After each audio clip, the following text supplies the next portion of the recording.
Good morning, good morning, good morning, you lovely lot. It is a lovely sunny day. I have had a bit of a lay-in. Oh, excuse me.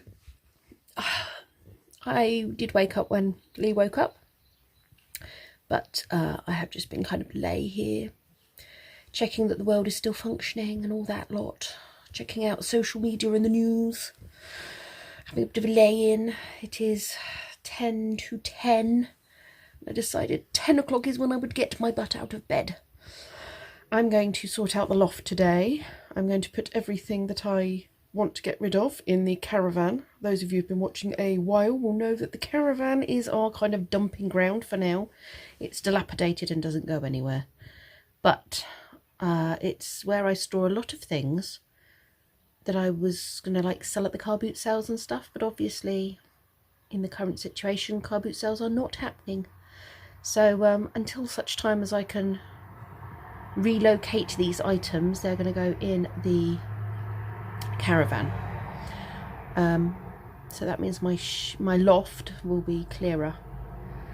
The boys are cracking on well with their work. Brendan's still in bed. I'm going to go and wake him up in a minute. Kentie's downstairs watching an episode of The Flash. We're having a bit of a late start today.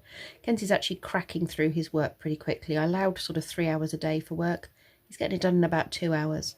And he's showing me what he's doing, and he's doing it to a good standard, so that's fine. Brendan's working really hard on his biology stuff and chemistry stuff, so no complaints there. He's doing really, really well. Lee was chatting to a friend yesterday who's he's not in the army as such, he's in the retained, is it retained? Can't remember what the word is, but where they're basically on standby. Oh, let's just move you. Oh, my arm's hurting. When they're on standby. And yeah, his friend is going in today. He was at a meeting and they are sending troops sort of around London and all the other big cities, waiting to bring them in. So I suspect something big is on its way, and I suspect there will be stronger measures put in place in the next couple of days. Which isn't a bad thing, to be honest. So yes, we'll just keep a log of each. I mean, this vlogging is kind of turning into a bit of a diary of lockdown now, so we'll just see what's happening. Keep you posted on a real human's perspective of real life in lockdown. Might be interesting to some people, might be interesting in the future when we've all come out the other side of this. This is obviously history, key points in history being made here. It'll be something our kids study, not our kids, but our kids' kids study, and the future generations will study as a major point in UK or world history, actually. Not UK history, it's world history. Oh, so yes, I suppose I ought to get my butt out of bed really and go wake Brendan up, and we'll go and crack on with a bit of loft sorting, and we'll go and enjoy the sun as well. And I'm going to try and encourage him to come and play a bit of a board game with me at some point. That'll be fun.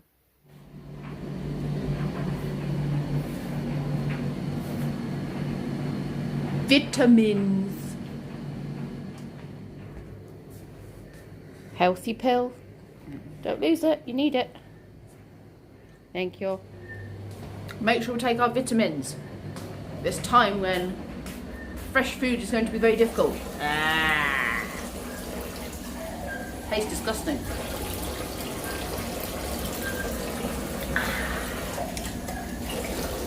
As you can tell, today is going to be a makeup-free day.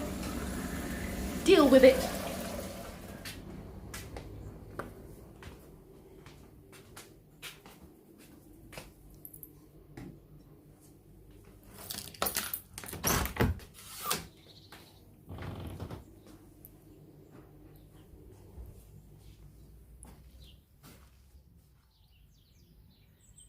There's a pigeon up there.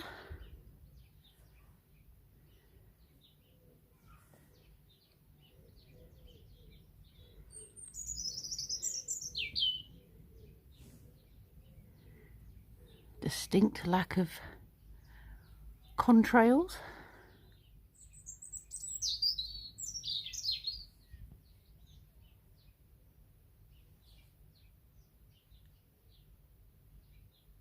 hardly any traffic sounds.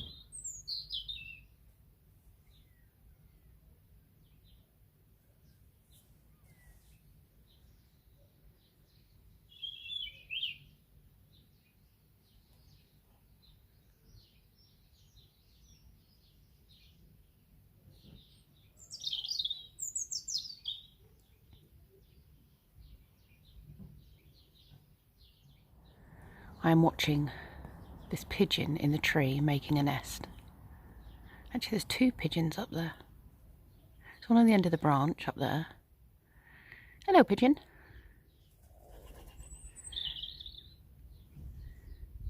They're coming and going.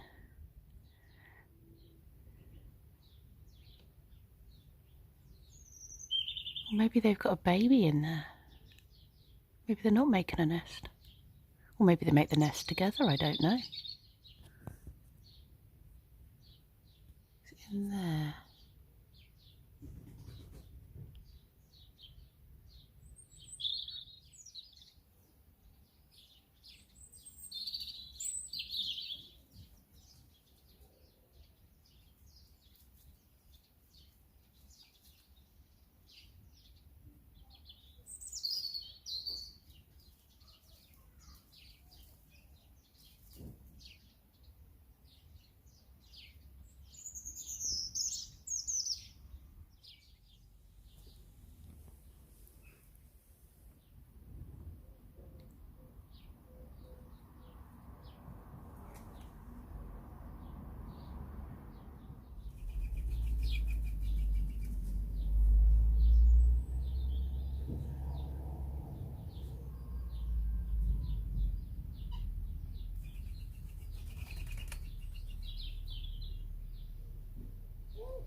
And those are two collar doves courting.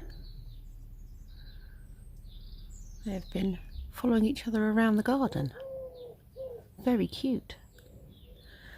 So one of the benefits of being in lockdown is you have the time to just sit and reconnect with the earth and see what's going on. Because these guys are totally oblivious to all the disaster that is going on. Hello. Hi, Kenzie. Just sitting and watching the birds. They're making nests. There's two pigeons up there. Don't know, I'm a bit nothing to do. There's plenty of things to do. So you haven't got any. You've done your maths, have you? Yeah. Yeah. Just watching the pigeon with me, aren't you? Build their nest. Kept getting his stick stuck, didn't he? You're going to come and help me in the loft? Mm-hmm. Thank you, sweetie. We need to put all the stuff in the caravan for now. Hopefully, probably not this year, but next year we'll be able to do a car boot. Sell all the stuff. Okay.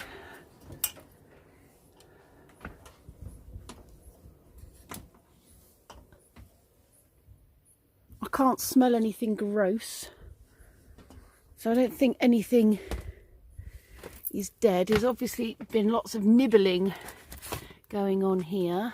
It's the weird ladder. Of the boxes and stuff. I'll have to check the big poison area to see if anything's been eating it. We have just had a quick lunch break. We have got rid of quite a few boxes. We've emptied a bucket. We have got a bunch of teddy bears in the wash, which will be washed, dried, and then put out to be put out in the caravan to be sold or donated or something.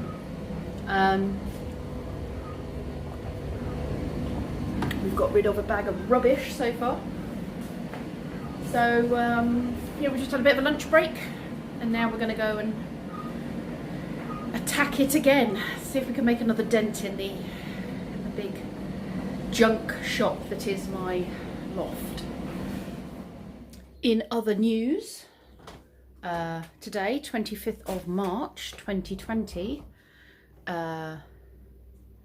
Prince Charles has now been tested positive for coronavirus.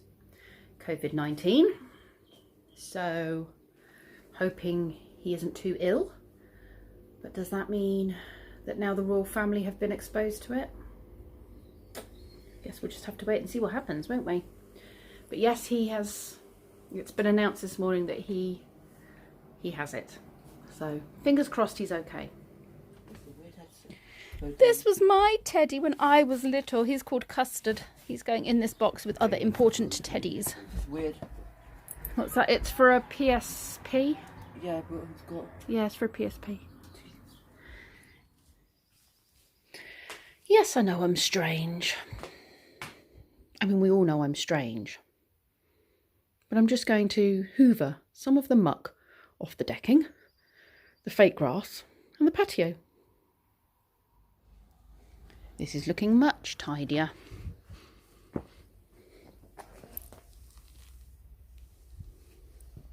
You use your foot? No, like this. It's almost done. It's not, it's very... That's it, keep going. Keep going. Yeah, keep going. Doing a good job. Yeah, keep going. Going for a little 5-minute walk. It's the evening, it's nearly 7 o'clock. And I need a bit of fresh air. Figured there won't be many people around at this time. So we'll go with it. I thought I'd do a little interview with Lee about his key worker role and life living in the UK under coronavirus lockdown. Living in the danger zone. Living in the danger zone. So, my darling, what is it your job does? I do temperature control packaging for the big boys like GSK, Pfizer, Fisher Clinical Services. And so you are having to continue supplying those Packages and bits and pieces to said companies, yes. Cool.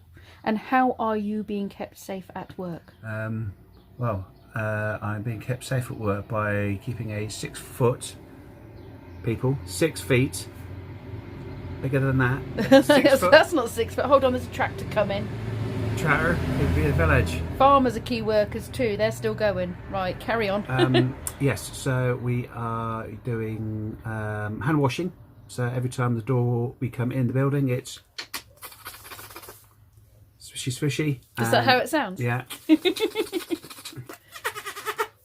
Cleany cleany, in and out the building, wash hands coming in, obviously lunch, washy washy, and when you go for a tiddle, Or number twos. or number twos or number ones, you need to wash your hands thoroughly afterwards as well. A bathroom break. Yeah. Yeah, so not hanging out too much, no bodily contacts, lots of elbow pumps, because we're not allowed to. So you're not smooching with your colleagues then? No, I've got no girlies to smooch with. Well, you could be smooching with the boys for all I know. There was a potential issue, wasn't there, where 3 people have shown symptoms in one of the warehouses. Yeah, so they locked that down. They are finishing deep cleaning tomorrow, Okay. so people can go back in there again. So that bit's done. And there's those that are told for medical reasons not to leave the there's house. some older members of staff who do work full time and work very hard at it as well. Bless them. Hello, Dave. That have been told to self-isolate to keep themselves safe because they are at risk because of their age. Although Dave is fitter than I don't know what, so he's all good. Lucy as well has been told she's on holiday, but she is also at risk because of her meningitis scare. But the rest of the office people are working from home. From home. Do you actually deal with delivery drivers, or Yeah. are you? Yeah, we have Matt, the DHL delivery driver, who comes to the door, rings the doorbell, which we have to make sure we wipe when we finish. And he comes in and tells us what's going on, and that DHL might maybe be delivering food sources at some point, because that's what it's going to come to. So he has dropped our returns off, that is stuff that's come back from DHL network. So that stuff's all clean, but we'll leave it 24 hours just to be on the safe side, and it all wants deboxing. So you don't touch it straight away. You take No, it off I wear my lovely Hands of Blue 2x2 gloves, and Get it touch off the the boxes. lorry. Yeah, pull it off the lorry. And then leave it to decontaminate for a specified amount of time. Defester for 24 hours just to be on the safe side, but no, it's all good. We're getting good. less and less. And you're not having to sign for anything? No, no signing. Cool. No. There you go. I thought it would be worth just documenting something from someone who is still going out the door every day, tackling the outside world, because they are classed as a key worker. My sister is doing blood bank shifts for the NHS. She had someone who should know better come in to donate blood and was turned away, but in the meantime they came in contact with my sister. So she had a doctor who's been working on a coronavirus ward come into her cubicle. She had passed somehow the triage stage of the check-in point, but it was only when Georgia went back out and said, look, she's been working with coronavirus patients, I'm not happy about taking her blood, that they actually questioned it properly. And then she was turned away anyway because she'd had a recent piercing, so she can't give blood if you've had a recent piercing or a tattoo or anything like that. But yeah, she wasn't impressed that this woman, who is a doctor herself, even though she's been wearing personal protective equipment while she's been at work, thought it was a good idea to come in and try and donate blood. So yeah, it's scary. It's scary for those that are still out there, but doing what they can every day, every single day. Right, I'm going to leave it here, and we'll see what we end up doing tomorrow. More of the same, I guess. I'm sure I'll find some other things to clean. I mean, you know, hoovering my garden is not something I have to do every day. There'll be other jobs. Anyway, thanks for watching, you lovely lot. Please stay safe out there. Look after each other. And remember, go check on the elderly, the vulnerable, and those that don't have people around them to help look after them. So if you can contact them via phone or something just to check in on them, that would be good. See you guys tomorrow.